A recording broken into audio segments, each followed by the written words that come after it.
kasih atas waktu dan kesempatan yang dipersilakan kepada kami.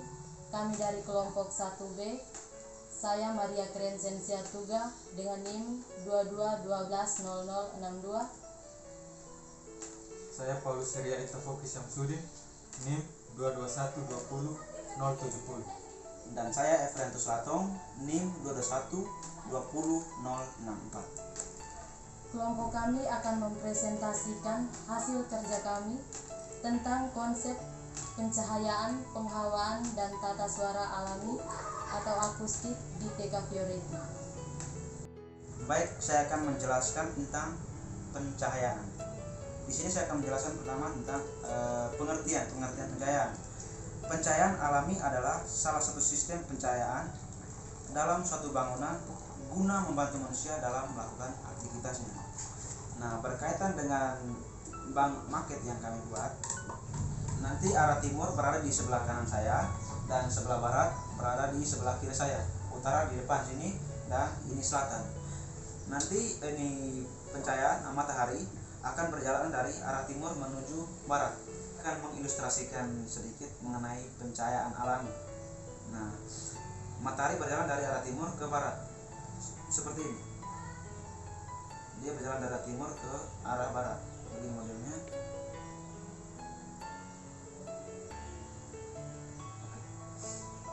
Tujuan kami menambahkan vegetasi di bagian timur ini adalah untuk memfilter cahaya matahari sudah masuk ke dalam ruangan. Nah, dia ini cahaya terbit dari timur langsung masuk ke arah sini di depan kanopi sini. Namun di sini ada vegetasi, tujuan untuk memfilter cahaya matahari masuk. Kenapa kami tidak menambahkan jendela di bagian timur di sini? Tujuannya agar matahari yang terbit dari timur tidak memancarkan langsung ke dalam bangunan, ke dalam ruangan, di dalam ruang kelas. Nah, di depan ini ada kanopi, tujuan untuk sebagai tempat bermain.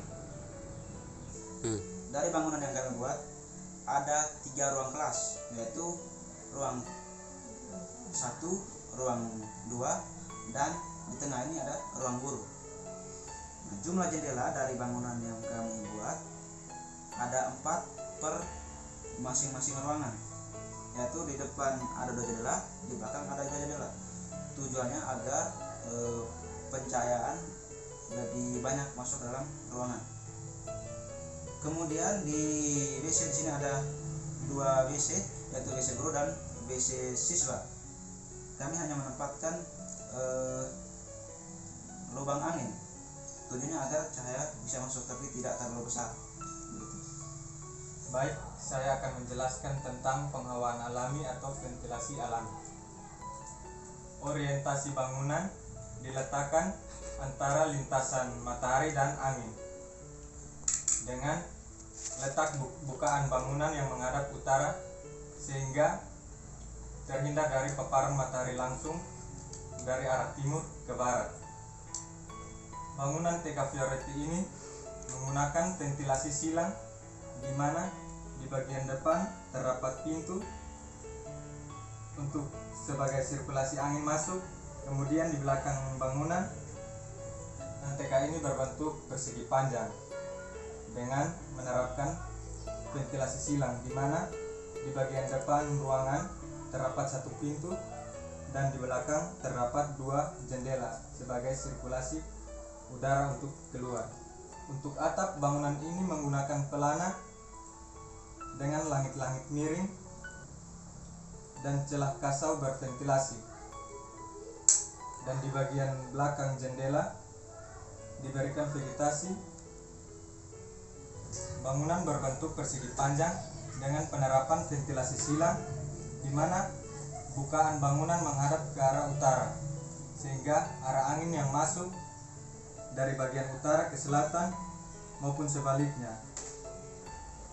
Di bagian depan ruangan yang menghadap ke arah utara terdapat 1 buah pintu, dan untuk memberikan kenyamanan sirkulasi udara penguapan diberikan jendela di bagian belakang. Bagian depan bangunan terdapat teras kanopi sebagai area bermain untuk siswa. Area bermain ini tidak diberikan dinding agar sirkulasi yang terjadi dapat memberikan kenyamanan dan tidak terjadi penguapan udara panas. Sedangkan untuk ruangan kelas, bangunan menggunakan bukaan menghadap utara dengan di bagian depan ruangan terdapat satu pintu dan di bagian belakang terdapat 2 jendela untuk menghantarkan udara dari bagian utara ke selatan maupun sebaliknya. Berikutnya tentang tata suara alami atau akustik. Tata suara alami atau akustik adalah ilmu tentang suara dan berkaitan dengan sumber asal suara baik dalam ruangan terbuka maupun ruangan tertutup. Sumber kebisingan terbesar terjadi pada bagian utara dan bagian timur. Oleh sebab itu, kami menggunakan dinding tembok dan vegetasi untuk mengurangi kebisingan yang masuk ke dalam area tapak. Kebisingan tersebut disebabkan oleh kendaraan yang melintasi jalur-jalur tersebut. Jarak dari jalan utama menuju bangunan yaitu berjarak 8 meter dan dari jalan lingkungan menuju bangunan berjarak 4 meter. Tujuan kami tidak memasang jendela pada bagian timur karena jaraknya yang cukup dekat dengan jalan sehingga tidak menimbulkan kebisingan yang terjadi pada gedung tersebut. Sekian saja presentasi dari kelompok kami. Terima kasih.